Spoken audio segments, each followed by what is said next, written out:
ta'ishu abada. Buat dunia, bersikap, beramal buat dunia seolah-olah kamu hidup selama-lamanya.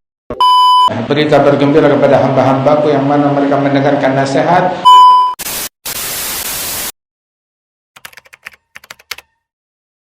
Alhamdulillah, nikmat dari Allah Subhanahu wa taala. Mudah-mudahan Allah taala berikan manfaat insyaallah kepada kita sekalian. Kita mau pulang dari sini dapat kabar gembira. Apa kabar gembiranya? Kabar gembira dari Allah taala.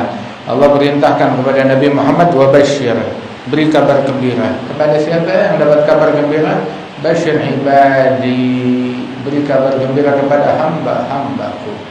Siapa mereka hamba-hambamu ya Allah? Hamba-hamba yang diaku oleh Allah, yang dicintai oleh Allah. Basyir ibadi alladziina yastami'una al-qaul fayattabi'una ahsanah. Beri kabar gembira kepada hamba-hambaku yang mana mereka mendengarkan nasihat dan mengikuti nasihat itu dengan sebaik-baiknya. Alhamdulillah, nasihat yang kita dengarkan, kata Ibn Ruslan, fa'amal walau bil ushri kaz-zakati takhruj bi nuril ilmi min zulmati fa'alimun bi ilmihi lam ya'malan mu'adzabun min qabli 'abdil wathani kullu man bi ghairi ilmin ya'malu a'maluhu mardudatun la tuqbalu. Amalkan itu ilmu walaupun hanya 10%. Niscaya kamu akan keluar dari kegelapan dengan membawa cahaya ilmu. Imam Sayyidina Abdullah bin Hasan bin Tahir wa Sayyidina Tahir bin Hasan bin Tahir dinasihati oleh bibi mereka. Itu bibi mereka bilang kepada keduanya, ya Abdullah, ya Tahir, ya Abdullah, idza amiltuma bi adab dukhulil khala la kharajtuma bi nuril ilm. Wahai Abdullah, wahai Tahir, mereka ini adalah guru daripada Mufti Betawi, Habib Utsman bin Abdullah bin Yahya.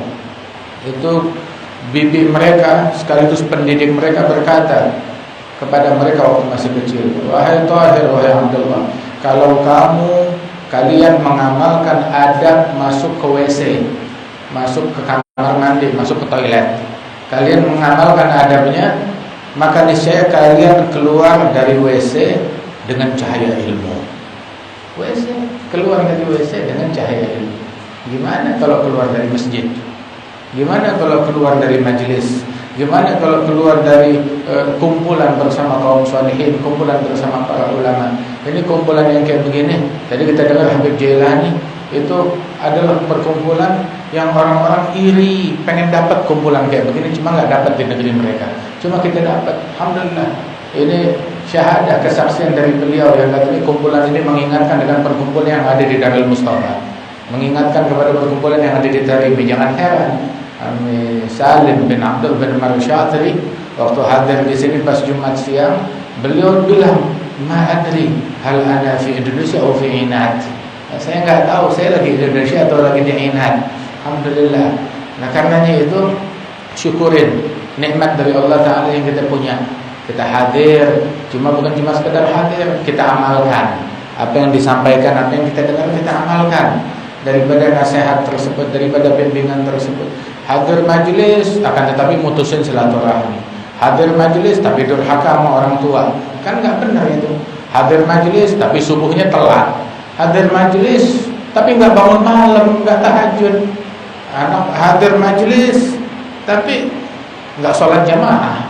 Hadir majelis tapi enggak sholat witir. Makanya kan kita tiap habis sholat isya di sini ingetin ba'diyah jangan lupa, witir jangan lupa. Kalau di rumah takut enggak kesampaian, dikerjain di sini. Karena Imam Abdul Wahhab Sya'rani itu beliau idza khatar bi ba'li an yatasaddaq wa huwa fil hammam.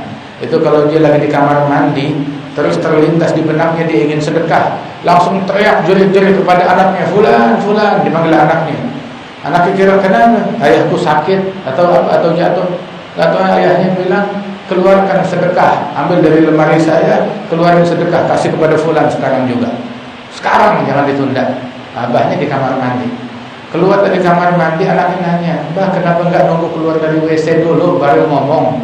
Dia bilang, sedekah itu enggak keluar melainkan setelah melewati 70 syaitan. Jangan ditunda. Jangan ditunda kebaikan, jangan ditunda. Kerjain saat itu juga. Itu dikatakan bahwasanya amal di dunia ka'annak ta'ishu abada. Buat dunia bersikap beramal buat dunia seolah-olah kamu hidup selama-lamanya.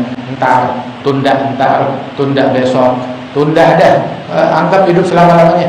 Dunia 2 tahun lagi deh, 5 tahun lagi deh, 100 tahun lagi deh, nggak apa-apa. Anggap hidup selama-lamanya, nggak jadi masalah. Kapan mau beli mobil? 200 tahun lagi saya beli, nggak masalah. Ya, bukan aib. Akan tetapi kalau buat akhirat, beramal buat akhirat seolah-olah kita mati besok. Jadi jangan ditunda. Sekarang ini juga, saat ini juga, detik ini juga. Sebagaimana dinasihatkan kepada kita, kita jangan ghurur, jangan tertipu. Jangan tertipu dengan ketaatan yang kita lakukan. Bikin taat, saya hadir majelis tapi enggak ngamalin apa yang dia praktekkan. Hadir majelis tapi kelakuannya kelakuan preman. Hadir majelis, duduk bersama ulama, duduk bersama sholihin, tapi kelakuannya kelakuan garong, kelakuan preman, kelakuan penjahat. Jadilah contoh kelakuan orang-orang soleh. Kemudian juga hatta yang tukang maksiat juga jangan dia tertipu dengan kemaksiatan dia. Artinya merasa saya maksiat, udah deh saya istighfar, tapi besok maksiat lagi tanpa dia menjalankan syarat-syarat taubat dengan sebenar-benarnya kepada Allah Subhanahu wa taala. Dia kira dia sudah taubat, dia kira dia sudah diampuni oleh Allah taala, padahal dia tidak memenuhi syarat pertaubatan kepada Allah Subhanahu wa taala. Di antaranya itu orang bikin maksiat, terus-terusan ngerjain maksiat, dia ninggalin kewajiban, kemudian dia bilang udah takdir dari Allah taala. Jadi tertipu dengan ucapan, dengan angan-angan yang semacam ini. Orang kayak begini ntar kena gampar. Loh, kenapa digampar? Udah takdir dari Allah taala. Begitu, dikeplak kepalanya, udah takdir dari Allah Subhanahu wa taala. Ditendang, udah takdir dari Allah taala. Dia enggak terima kalau itu takdir. Tapi dia maksiat, dia bilang udah takdir dari Allah Subhanahu wa taala.